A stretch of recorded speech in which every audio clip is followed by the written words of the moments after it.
Okay, so good morning. Today's daf is daf Kuf Vav. We are at the very top of Kuf Vav. Let me share my screen and we'll get started.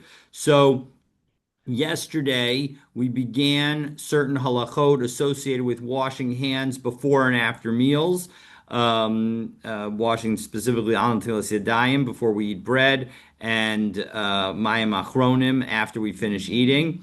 Now, as we pick up today with the second word on the third line of Kovav and Aleph, we learn of the negative ramifications from not washing hands.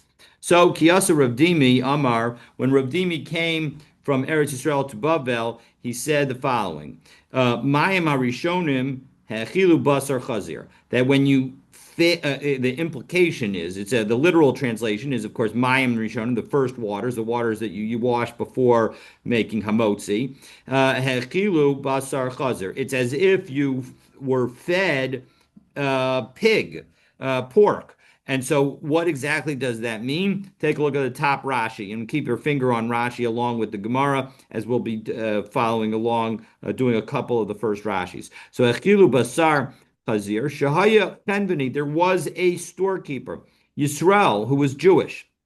Mocher Basar Shchuta, Yisrael. He would sell properly slaughtered meat, kosher meat, to Jews. Umavashel, and he would cook it. Umachilam, and he'd feed it to them. And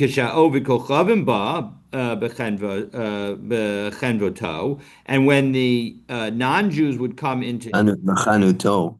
B'chanuto, fine, thank you. B'chanuto, ma'achilo nevelot. They machilu of nevelos. They would feed them. He would feed them non-kosher meat, the animals that had died not through a proper shechita. Ubayu diachad, and a particular Jew came, lechol, to eat from him, for eat at his sort of restaurant, so to speak. V'lo natal yadav, but he didn't wash his hands.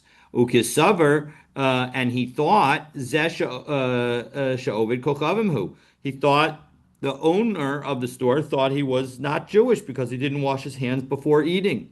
Ve'echilo basar chazir, and so he fed him pork. And this story is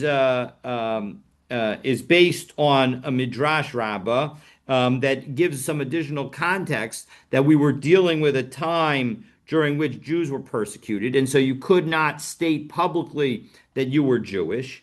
And so this was the method, and of course, as a result, you couldn't own a store that was selling only Jewish products, only kosher meat. So that's why the storekeeper was selling both kosher and non-kosher products, and because you couldn't declare that you're Jewish, the person wasn't wearing Jewish garb or otherwise indicating that he was Jewish, and so that's how the storekeeper could make a mistake. And so that is story number one. Story number two, It's Achronim. interesting that it doesn't mention that he was eating bread. So the obligation, if it was just meat, there's no obligation to wash one's hands in the typical Netilat Yadayim fashion. That is true. So the implication is that the bread was on the table in order to test whether or not they would wash their hands ahead of time. And so, of course, washing your hands is not automatically a Jewish thing, but by washing your hands, it would show that in fact you were Jewish, and the storekeeper would know to give you kosher meat. But here, this person presumably ate bread without washing his hands, and maybe out of concern that he didn't want to declare that he was Jewish. But as a result, the storekeeper didn't know he was Jewish and fed him non-kosher meat.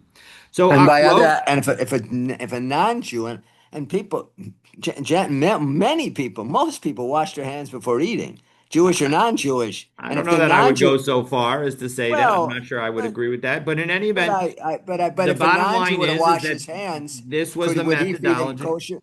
Would he feed that non-Jew kosher food then? Presumably, the point was is that his this was his method of testing. We don't have the full details, but that's how he would recognize Jews because they Jews, first of all, today you're comparing today to almost 2 millennia ago. So that's not a fair comparison. Who knows how people would acted. Presumably, they didn't wash their hands that frequently 2 millennia ago. So, in any event, achronim, when it comes to mayim achronim, hotziu es ha'isha mibala, it will cause a wife to be divorced, to be thrown out by her husband. What's that story? So Rashi here just touches on it and gives us the location for it, but I'll give you the additional details. So take a look at the next Rashi, last of the wide lines at the top of Rashi and Kuvav and Aleph. Hotziu isha mibala of a hargues hanefesh. So we're going to see that there's also another possibility in the next discussion, because Ravin is going to tell the same story slightly differently, same two stories slightly differently.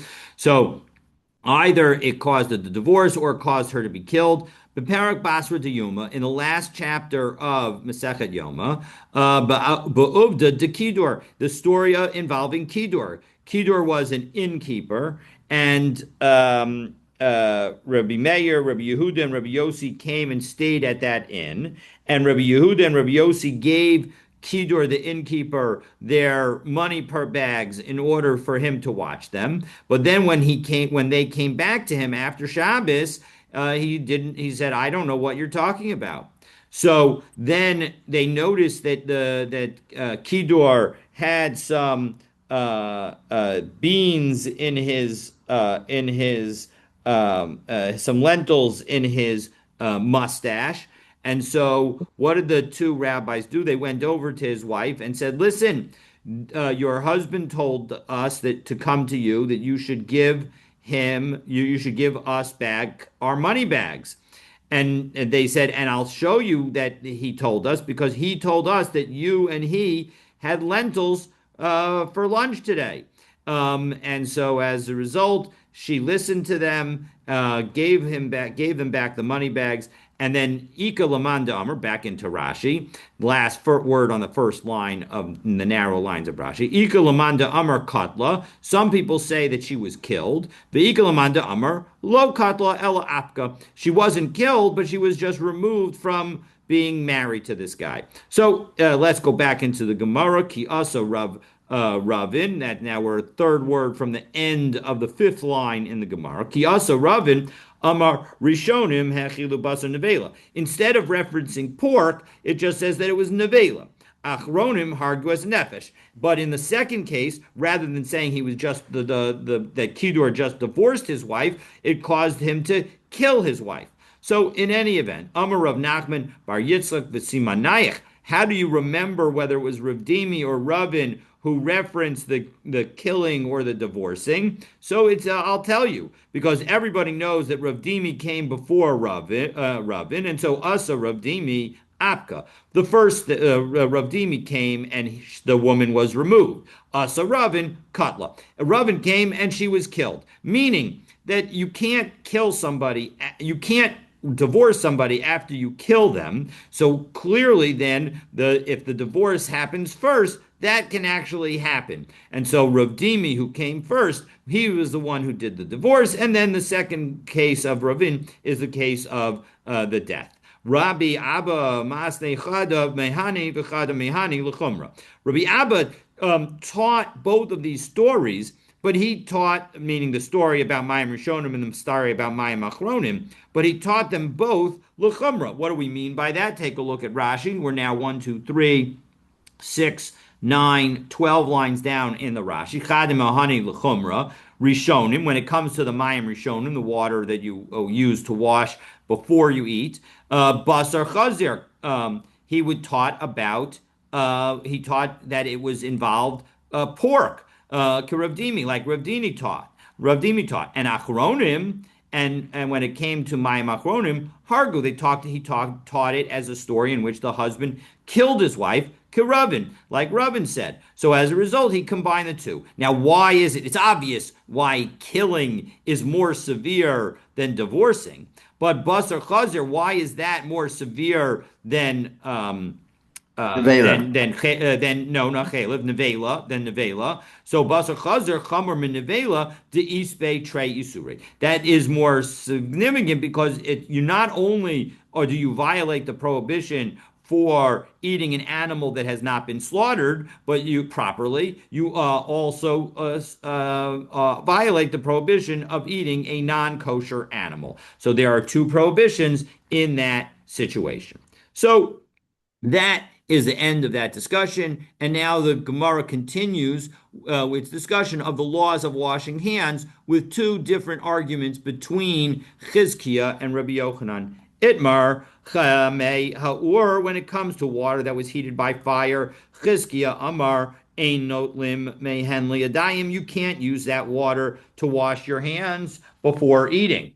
The Rabbi Yochanan Amar, Rabbi Yochanan says, no, no lemehen liyadayim. You can use warmed water to wash your hands. Amar Rabbi Yochanan, Sha'alti as Rabbi Gamliel beno shel Rebbe. I asked Rabbi Gamliel, Rebbe's son, the Ochel Taharos, and he was somebody who would only eat tahor food. He would never eat something that was tameh, even if it was chulin.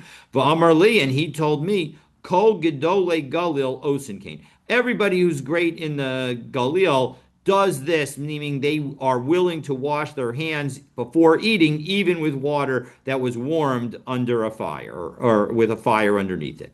So Chamei Taveria, what about the hot springs of Taveria? Chizkiah Amar ein not lemehen liyadayim. You're not allowed to use them to wash your hands. Aval matbilin behen yadayim. But you can immerse your hands in it, meaning although, again, when it comes to hands, they are only rabbinically impure, and they're considered impure at a sheni level. Let's take a look at Rashi.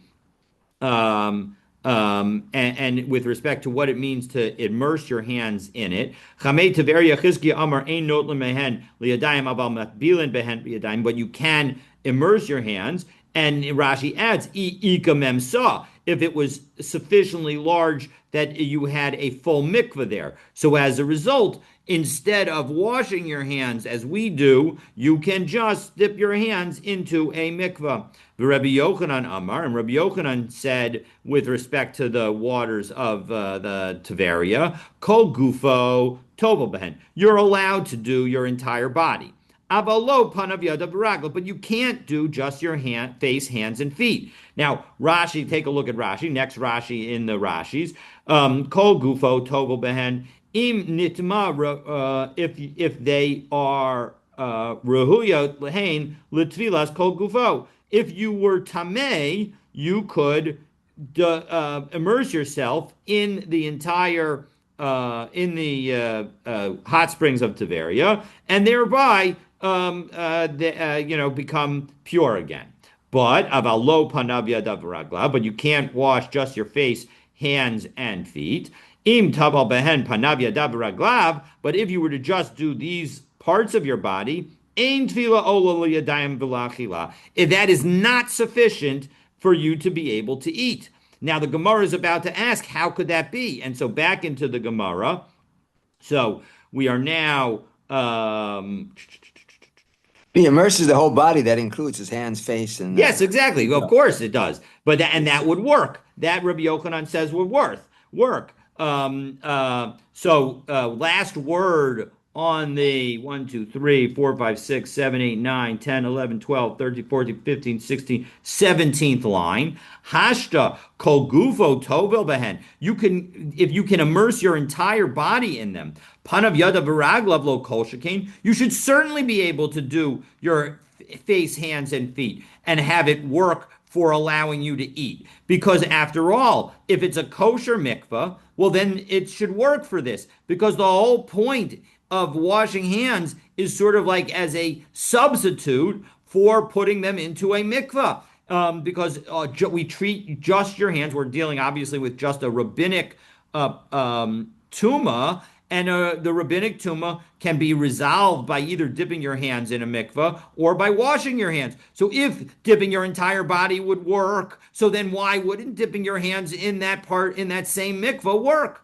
So Rav Papa explains, here's why it doesn't work. B'makoman dekuli alma lo pligi deshari. When it's in its place, when you're going to the May Tveria and it's actual Chame Tveria, and you're immersing what in the springs themselves, well then of course it works every way. You can do it with your whole body. You can do it with just your hands. Everything is fine.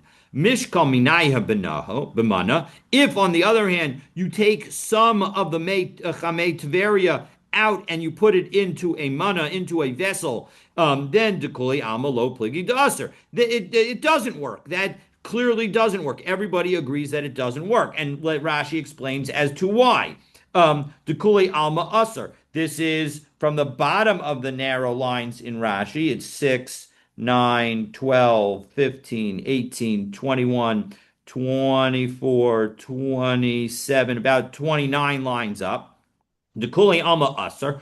Dekitikun rabbanan natila. When the rabbis established that you need to wash your hands, lav b'chamin tikun. They said they did not allow you to wash your hands with just plain hot water that was always hot.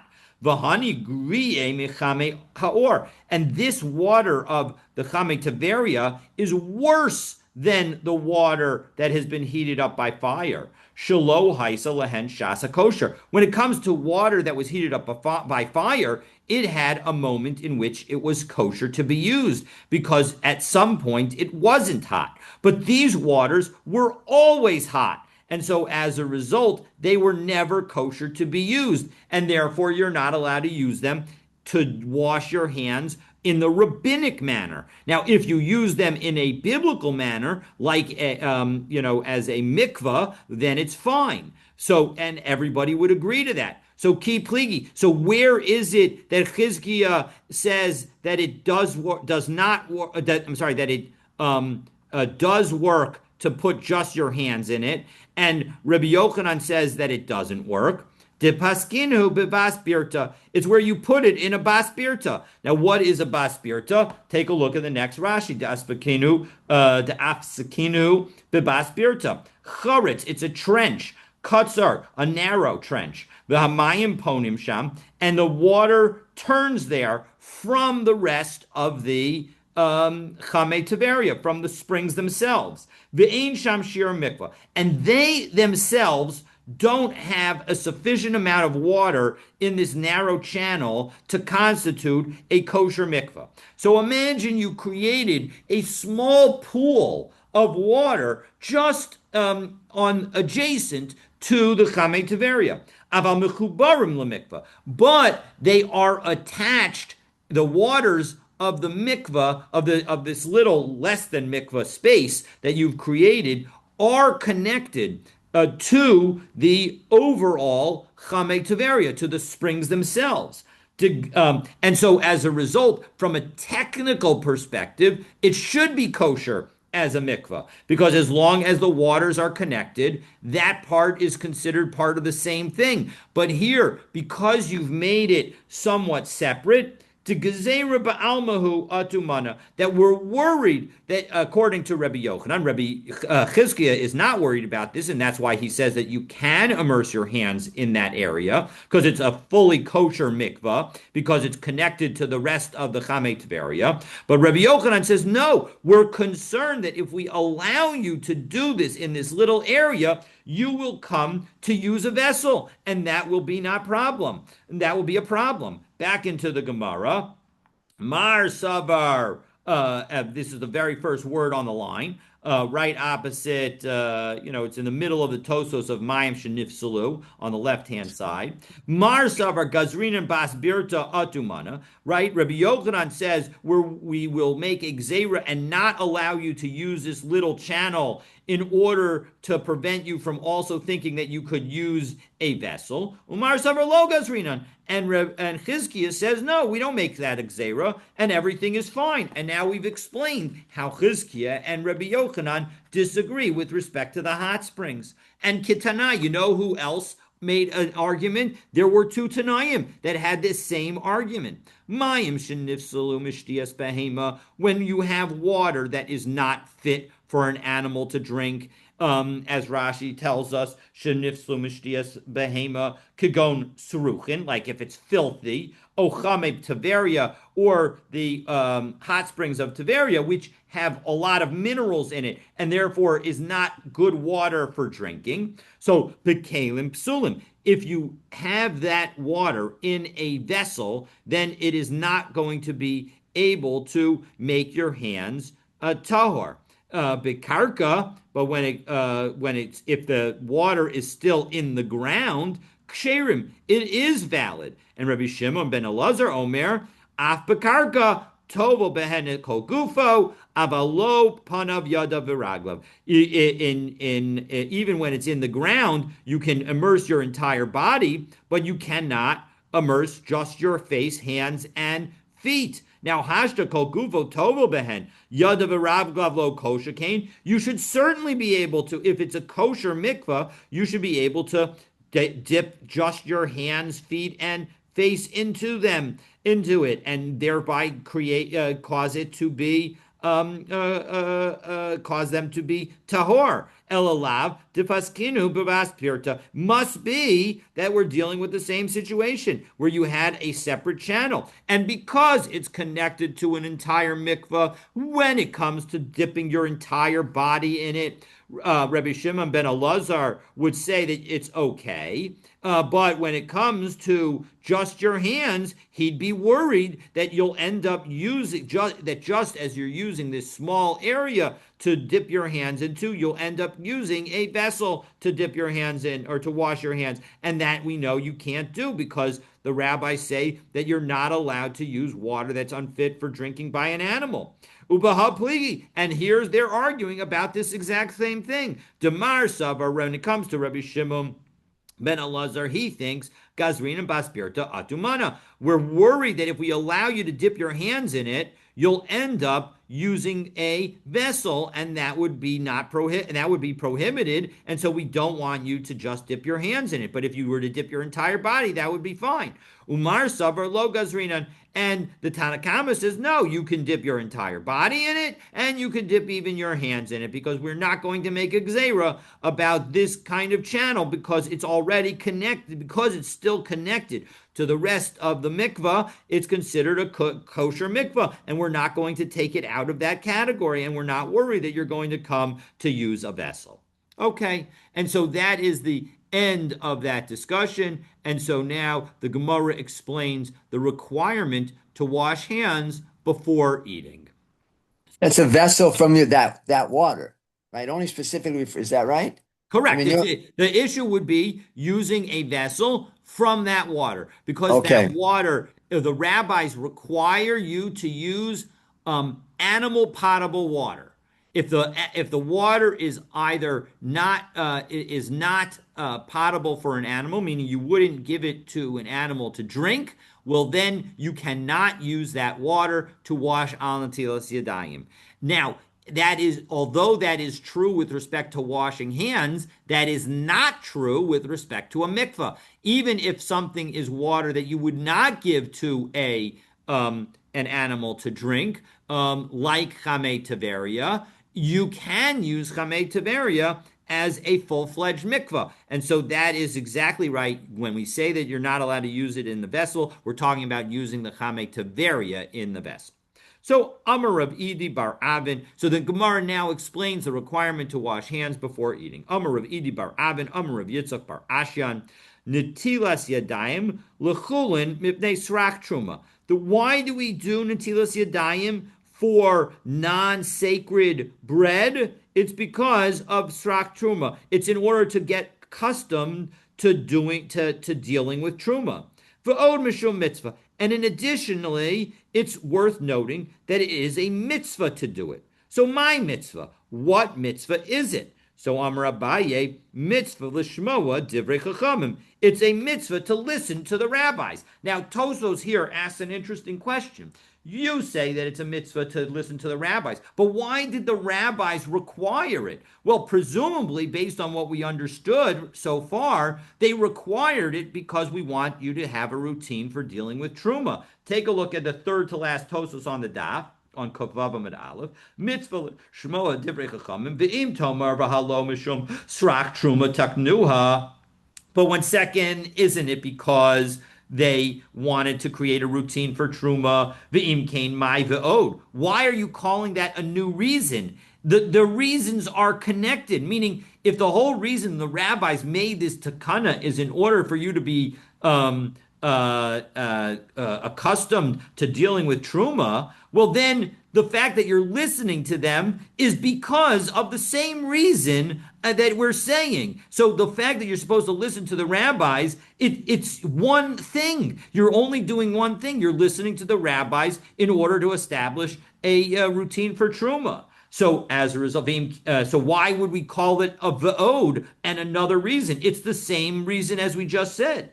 V'yeshu Omar. So as a result, you know what? Tosfos offers a remarkable suggestion. Ditaknu mishum nikios. That actually the rabbis established this in order to keep us clean. That in fact, this was the reason, according to Abaye, it would be that the rabbis wanted us to be clean, and that's why listening to them is fulfilling a mitzvah.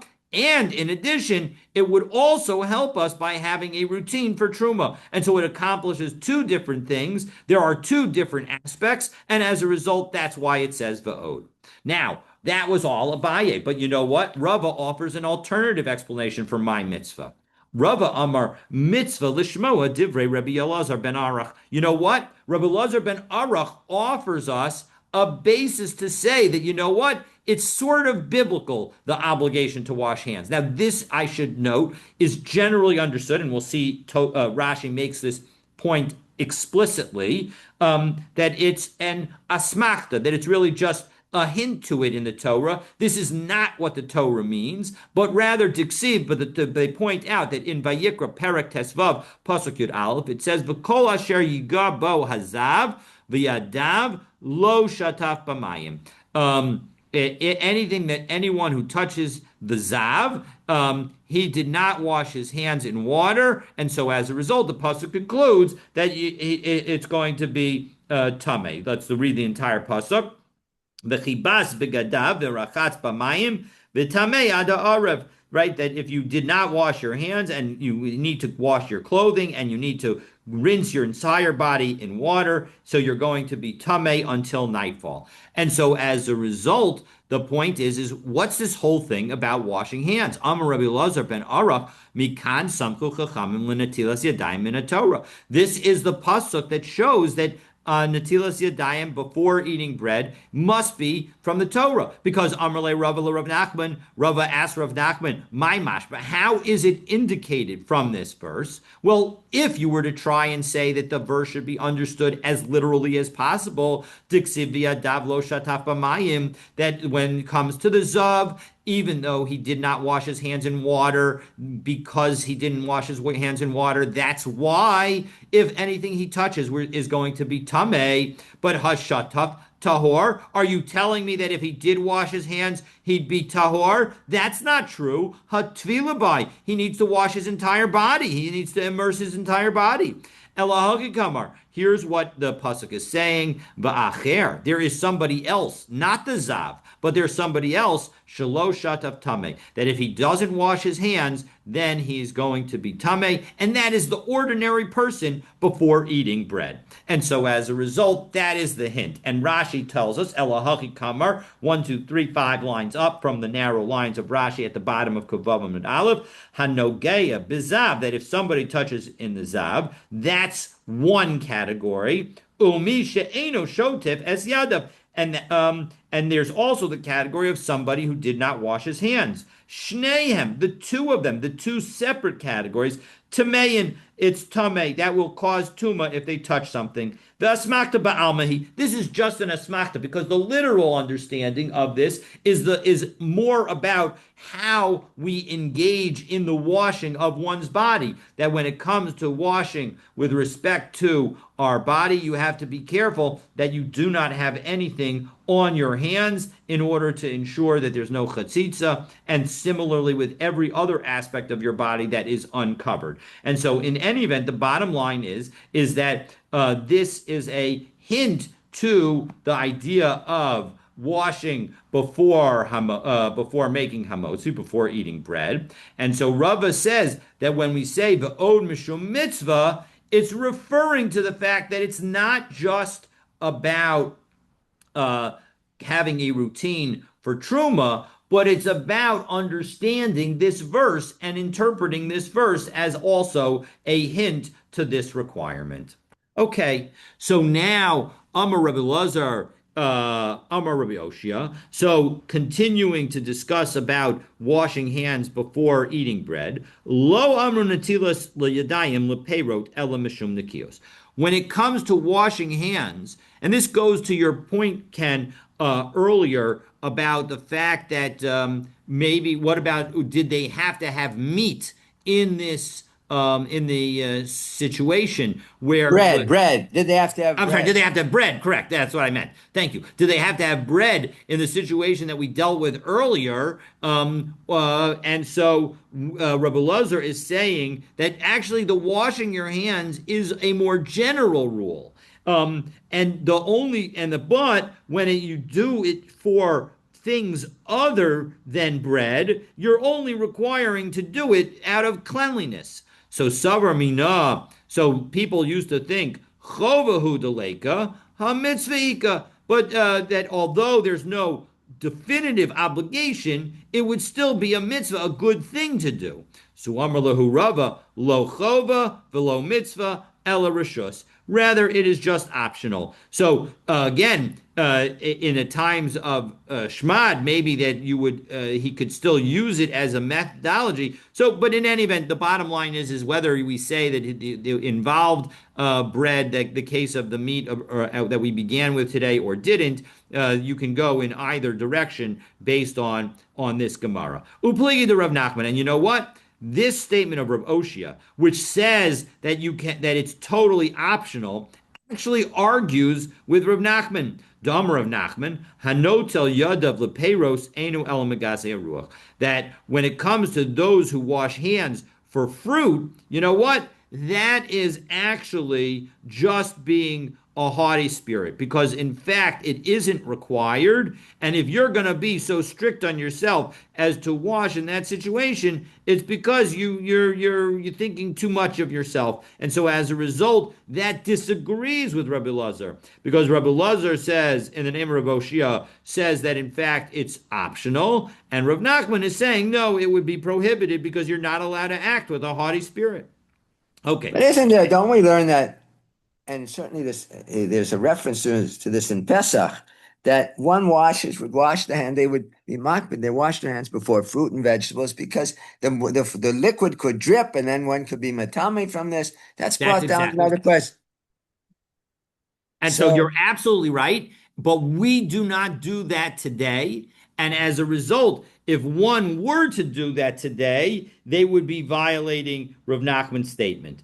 And so even though you're absolutely right, in the historical time frame, if you wash your fruit and it was still wet, then you would need to be concerned that your hands could cause tuma to transfer to that fruit, because your hands would be considered tamei. The liquid is a sufficient mechanism to transfer tuma to the fruit, and therefore the fruit would become tamei. So you are absolutely right that historically, at certain points in our history, we would have wanted to wash our hands. But today, we are no longer concerned about this in general, and therefore, Rav Nachman says that if you do it today, you are being considered to be one of haughty spirit, and as a result, you have to be careful, and one should not actually purposely wash al natilas yadayim when you are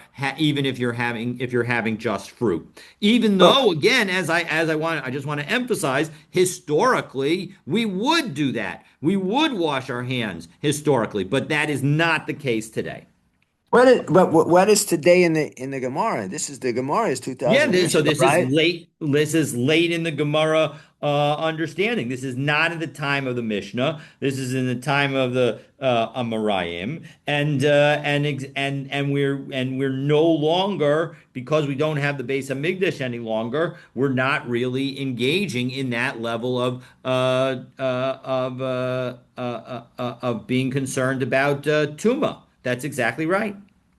Well, we learned in the Shir program, Smicha Chava program, that there are those people today, and I mean when I mean today, I mean today, that are particular. They wash their hands before fruit, for instance, grapes and so forth. So we learned that. Well, how does what's the mechanism? Suppose they put grapes on the table at a suda at a meal, suda, then you can assume that they were washed I beforehand. think you need to But go back to them and ask, how do they understand this Rav Nachman? Because this Rav Nachman suggests that one, now maybe they're sufficiently holy in all their other actions that maybe it's okay for them. But unless they are, really extraordinarily spiritual individuals, this Rav Nachman would suggest that they shouldn't be doing that. That is not the proper behavior, because we don't wash. Now, I guess you could interpret it as saying, well, maybe they are only washing if the fruit is wet, and they don't have to wash. And this Rav Nachman is saying, even if the fruit is dry, you shouldn't wash. That would be only the situation. But again, I think it's much easier to understand that, and indeed, again, it certainly seems like, based on the location of the Ein Mishpat Ner Mitzvah. I did not go into it in detail, but my understanding is that we paskin like this Rav Nachman, and we say that in general one should not be washing for fruit because of this concern about being thinking too much of oneself. And so, yeah, I think, to the extent that there are people who are like that, I think they need to address this Rav Nachman story. Okay, so Amar Rabba Barachana, Rabba Barachana says, Hava ka'imna kamei de Rabbi Ami v'Rabbi Asi. I was standing in front of Rabbi Ami and Rabbi Asi. I do the kamayhu kalkala de pere, and they brought them a basket of fruit, v'achlu, and they ate it. V'lo mashu yadayu, and they didn't wash their hands. V'lo yahavu limidi, and they didn't give me anything. Uvarich chad chad l'chudei, and they said their post eating blessing by themselves. Now, this story, as you can see, it's not clear whether they also ate bread or did not eat bread. And this is a very important story in connection with whether or not you're allowed to bench when you have two people who ate bread and one person who ate something other than bread. Because shmamina tlas. We learn from this story three different things. Shmamina ein netilas yadayim leperos. One, we learn that you don't wash your hands or you don't need to wash your hands for fruit. Ushmamina ein mizamnin ala peros. And we learn that you don't do a zimun with fruit. Now, again, two different ways to understand this. If they ate bread other than what was referenced in this story, so then it would be an indication that if two people eat bread and one person eats fruit, then you would not make a zimun together. And that, again, is a subject of a machlokas in Shulchan Aruch. Three different opinions. According to opinion number one, the third person also needs to eat bread. According to opinion number two, they need to at least have. I think they may be that they have to at least have a mizonos. According to opinion number three, they could even eat fruit or have a drink, and that would be sufficient. So if this story is about eating bread and they also ate bread, even though it's not referenced in this story, well, then this would be support for the first opinion, or at least the second opinion. But if in fact the story is about the fact that they were just eating fruit. And so what we're learning from this is that when you just eat fruit, you don't do a zimun, even if you all ate together. So that could also be the lesson. Ushmamina ein mizamnin es ala peros. So again, that was the second, third, thing that they learn, the fact that you don't do a zimun about fruit. Ushma mina shnayim she'achlu mitzvah lechelek. And the final thing is that if you have two people to eat together that eat together, and it's only two people because you don't have a zimun, you should each make your own bracha achrona and not rely on another person's bracha achrona. And Tanya Namihachi. You know what? We got a brisa that supports that. Because Shnayim She'achlu, if you have two people who eat together, mitzvah l'chelek, there's a mitzvah for them to separate. It's better for them to separate in order to say the bracha achrona. But medvar mamurim, what are we talking about? Shahayu Shneim Sofrim, where they're both knowledgeable enough to say Birkat HaMazon on their own. Aval echad sofer ve'echad bor. But if one is knowledgeable and one is not, and is a bor type person, well then sofer mevarech ubor yotze. Well then the person who's knowledgeable should make the bracha, and the person who lacks knowledge, they should be yotze with that bracha by listening to it. Okay, and again, not completely clear whether this is only with respect to, this statement is probably specifically about Birkat HaMazon, but again, not completely clear.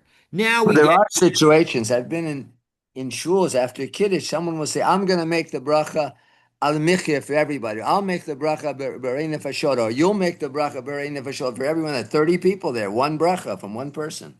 That's correct. And the basis for that is that we're concerned that some people may not make a bracha achrona. But if you're the kind of person who would make a bracha achrona and you're knowledgeable and you're not going to forget about it, and you know the language of it, sometimes there's only one sitter in the place or one text in the place, and so as a result, that's why they're doing it. If you know it well enough to make the bracha on your own, well, then you should probably make the bracha on your own. It would be better for you to make the bracha on your own.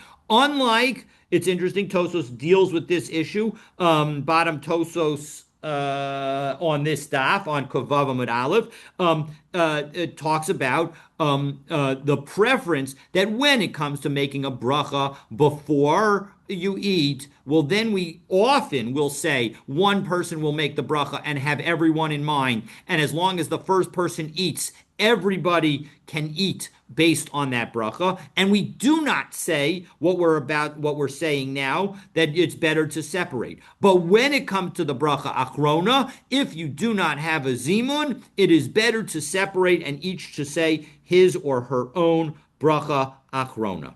Okay, so you're absolutely right that that's what happens, but for the people who are knowledgeable, they should make their own bracha.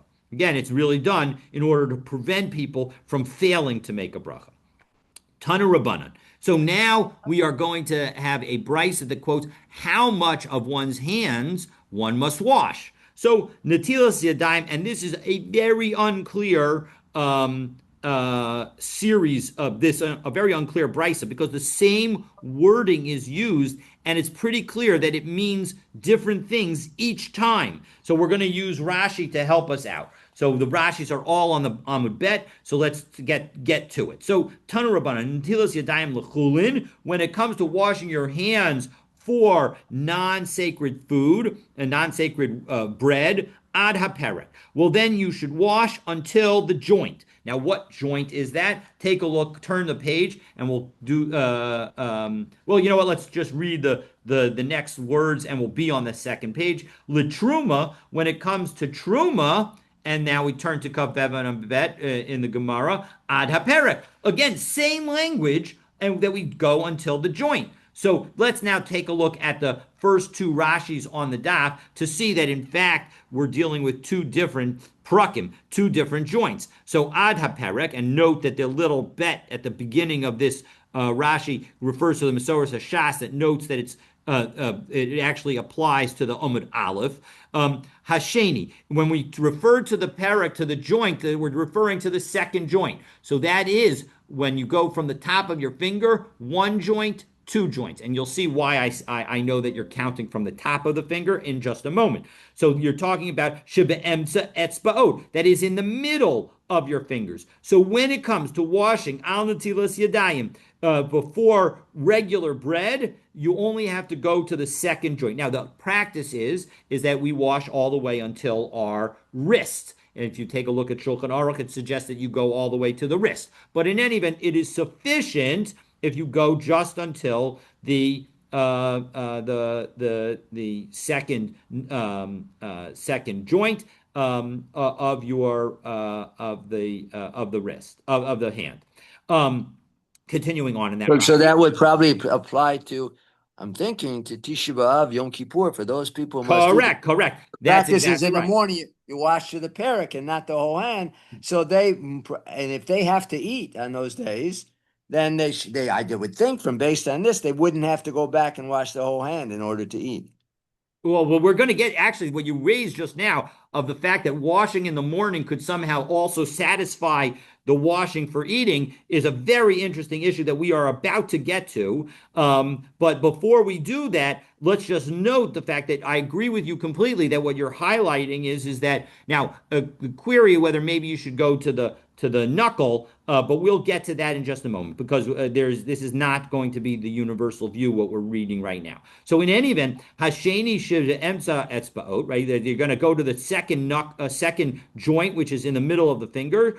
Dekevan demishum srach truma ba'almahu. That because this is primarily about getting accustomed to washing and avoiding issues of tuma with respect to truma. Dayo im natal b'madin shenogeya b'machal. Well, in that case, it's sufficient to wash what you're going to touch the food with. Dahainu rashi etzbaot, which is the top of your fingers. So latruma ad haperek. Then the next one comes and says, also when it comes to truma, you only have to wash until the joint. And now Rashi tells us perek shlishi. That refers to the third joint of your fingers, which is right opposite the palm. You know what is essentially the knuckles that touch to your hand, to the palm of your hand.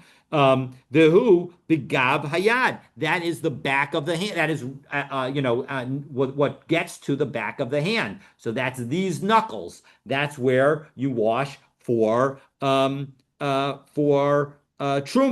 and then kiddush yadayim viraglayim. And Rashi adds min hakior that if you're dealing with b'mikdash, if you're washing in the Beit Hamikdash your hands and feet, ad haperek. Again, using the exact same language of ad haperek back into Rashi, ad haperek, last of the wide lines at the top of Rashi, ha'elyon, which is the top. Okay, so this is actually if you hang your hand like this, the top, that's your wrist.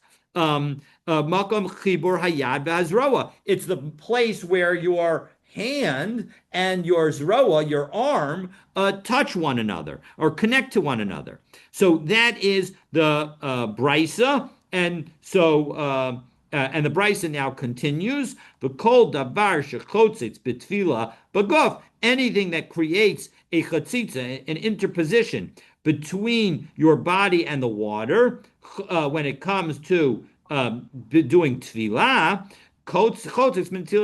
it will also create a chatzitza with respect to washing hands. L'chulin, when you do it for non-sacred bread, and also when you do washing for in the Beit Hamikdash. So all of those laws would also apply in that situation, and that's the basis for taking off our rings. Even though technically you could argue that our rings actually do not constitute, because you want them on your hands, do not constitute a chatzitza.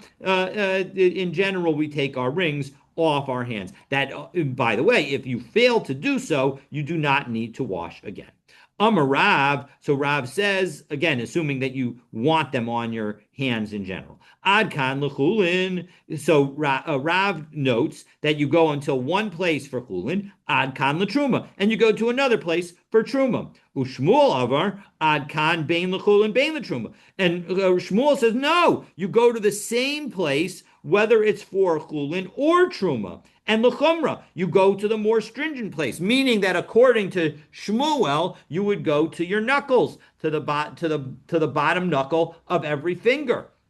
The Rav Sheshes says, Rav Sheshes Amar, Ad Kan, Bein L'chulin, Bein L'truma, L'kula. No, you go to the second joint, and because I'm ruling that Truma and Chulin are both the same, and you are lenient. So Amar Bar Hedja noted, Hava Kamina Kameh de Rabbi Ami. I was standing in front of Rabbi Ami. But Amar Ad Kan Bein Lechulin Bein Letruma. I think you should go to the same place for both Chulin and Truma Lechumra and be strict, just like Shmuel says. Velo Tema Rabbi Ami Mishum de Kohenhu.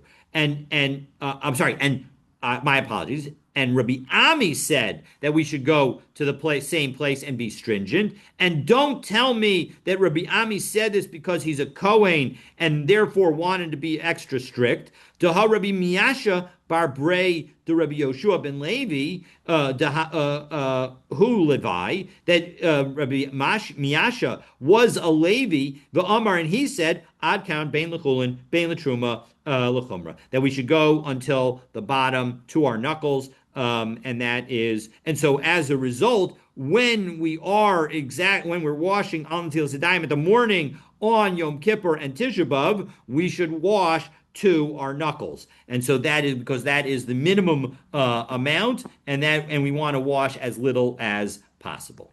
Rav, so we'll do one more statement. Rav says, Notel Adam Eshtei Yadav Shachris, Umasna Aleyan Kol Hayom Kulo. If you wash your hands, and this goes to your point a few moments ago, Ken, that maybe if you knew you, God forbid, one knew that they, God forbid, needed to eat on Yom Kippur or Tisha B'Av, and that you were going to eat bread, and so you would need to wash al netilas yadayim. You could stipulate in the morning that your washing in the morning was for the entire day. Now Rashi notes umatne, last Rashi on Kovav and Bet, la'achila, you can condition that you're going to use this washing for eating, ubilvachi is higher, milantanfame, ulimitamam, that you have to be careful that you're not going to get them dirty or cause or have them become tame. As long as you do that, well, then you don't need to go back and wash al natilas yadayim again.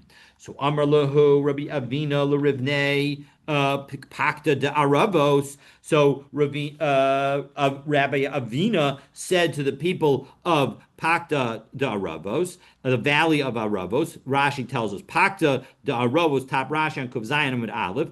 Bak'ah, it was a valley, Zilota Medina, of that particular country. The Ein Mayim Mitzuyin Lahem, and they didn't have much water. Kagon Atun, like you. Delo shchichi lechumaya, that you don't have much water. Meshu yadaycha mitzafra. You can wash your hands in the morning, but atnu alayhu lekula yoma, and have the condition that it's satisfying. You're washing for the entire day. Ikadamri. Now there are two views of what Rabbi Avina was saying.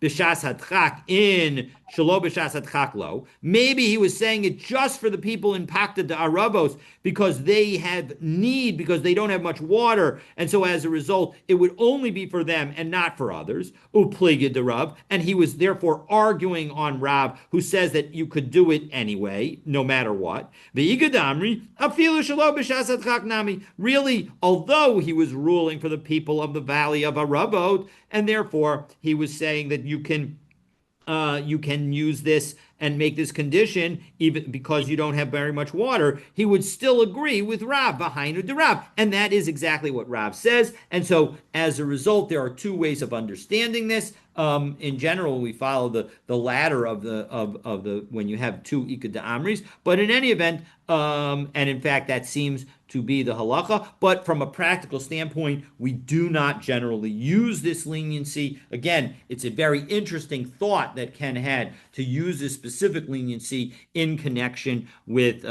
Yom Kippur and Tisha B'Av. So we're not done discussing the washing of hands, but for the continuation of this discussion, stay tuned for tomorrow's daf. Looking forward. There is discussion, and we learned this. I learned this. Sure, there was a discussion whether one can use the same one. Let's say one uses the facilities, the bathroom, and washes the hands, which is not a chiyuv with netila. But if one does so, can that apply also to the netila for bread? And I think the answer is absolutely yes. It seems to be that most people say Yeah, it would based be on this sufficient. Gemara, you would certainly think that the answer should be yes. Right. And as an interesting story, I had a friend in Israel who would, in the morning, he would wash his hands, netilat yadayim. He would wash his hands over the plants in the house so that he would use the water not only for his own hands, but also for the plants and to save waters. As far as I know, that would be acceptable. Well, it raises an interesting issue because we said, right, if Natilas Yadayim, when you focus on it from the perspective of the washing before you eat, right, we said that when it's before you eat, you can wash over the ground. And so that would be consistent with that. Now, there is a concern that part of the reason that we wash Al Natilas Yadayim in the Ruach morning is ra, Ruach Ra. ruach And ra. we said, right, that when it comes to Ruach Ra, that's a reason not to wash Mayim Achronim over the ground because of a Ruach Ra concern. So, I think that in general, although we say to some extent that the washing of Al Nasilas Yadayim in the morning is an element of Ruach Ra, from a practical standpoint, my understanding is, again, this is just a recollection, and you should definitely talk to a rabbi if you wanted to adopt that practice, is that we don't base ourselves on the Ruach Ra reasoning. And so as a result, it is based mostly on touching something that is inappropriate. And as a result, we wash our hands not based on Ruach Ra, but because it's dirty. And therefore, and as a result, it would be similar to the washing before Al Natilas Yadayim, before making Hamotzi. And therefore, you would be able to wash over plants. But again, it's an interesting issue based on the fact that we've seen elsewhere that when it comes to Ruach Ra, we have to be careful not to wash over the ground. And so, very worthy of further discussion and a very interesting topic. So you should call off for raising that Maisa Shahaya. All right. Have a wonderful day. Have a fabulous Shabbos. Looking forward to continuing our learning together.